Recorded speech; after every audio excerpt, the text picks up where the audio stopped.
By definition, suspensive condition is a future or uncertain event, the happening of which gives birth to an obligation.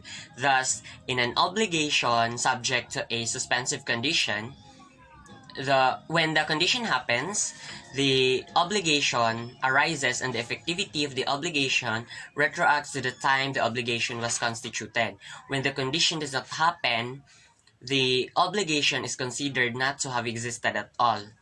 Furthermore, Article 1189 applies on obligation to give or real obligations subject to a suspensive condition whose object is a specific or determinate thing. The condition must be fulfilled, the loss, deterioration, or improvement of a thing must take place after the constitution of the obligation but before the condition is fulfilled.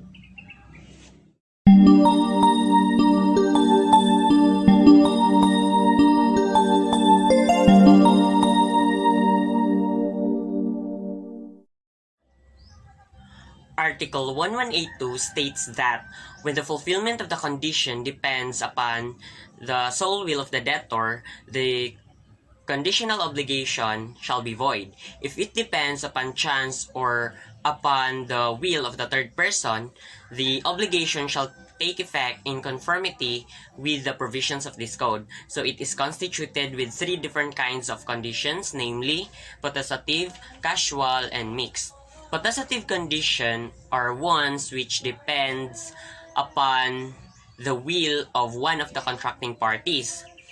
Casual condition are ones which depend exclusively on other factors like the will of the third person and not on the will and not upon the will of the contracting parties. Mixed conditions are ones which depends on both the will of one of the contracting parties as well as to other circumstances like the will of the third person.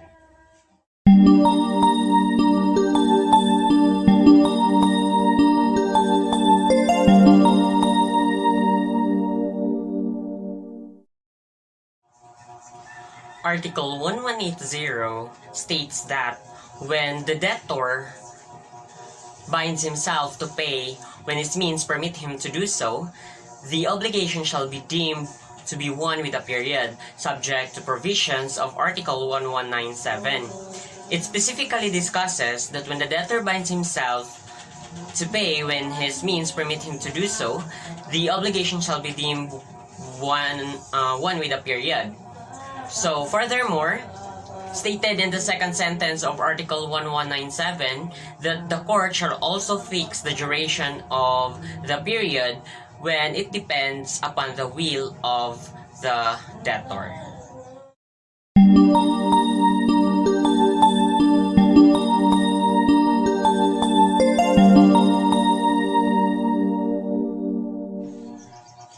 In a joint obligation, each obligor answers only for a part of the whole liability, and to each obligee belongs only a part of the correlative rights.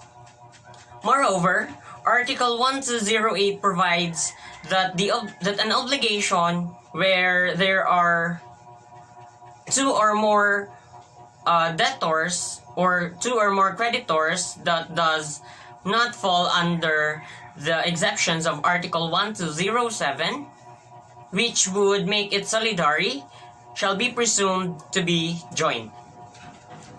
Thus, when an obligation is joint, the credit or debt shall be presumed to be divided into as many shares as there are creditors or debtors.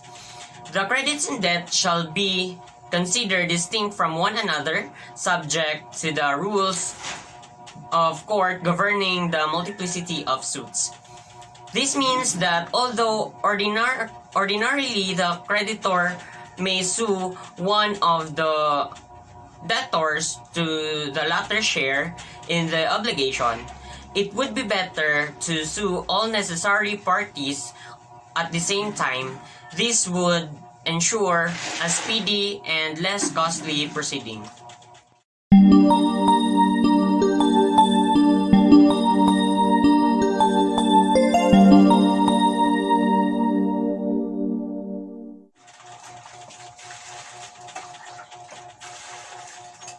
In the last sentence of the Article 1207, it states that there is a solidary liability only when the obligation expressly so states, or when the law or the nature of the obligation requires solidarity. This means that solidary obligation is defined as the relationship between the active and the passive subject is so close that each of the former or of the latter may demand the fulfillment of or must comply with the whole obligation. As an effect, Articles 1210 to Article 1214 gives the details for the effects of solidary obligations. Article 1210, the indivisibility of an obligation does not necessarily give rise to solidarity, nor the solidarity itself imply indivisibility. Article 1211, solidarity may exist although the creditors and the debtors may not be bound in the same manner or by same periods and conditions. Article 1212, each one of the solidary creditors may do whatever may be useful for the others, but not anything which may be prejudicial to the latter. Article 1213, a solidary creditor cannot assign the rights without the consent of the others. Lastly, Article 1214, the debtor may pay any one of the solidary creditors, but if any demand, judicial or extrajudicial, has been made by one of them, payment should be made to him.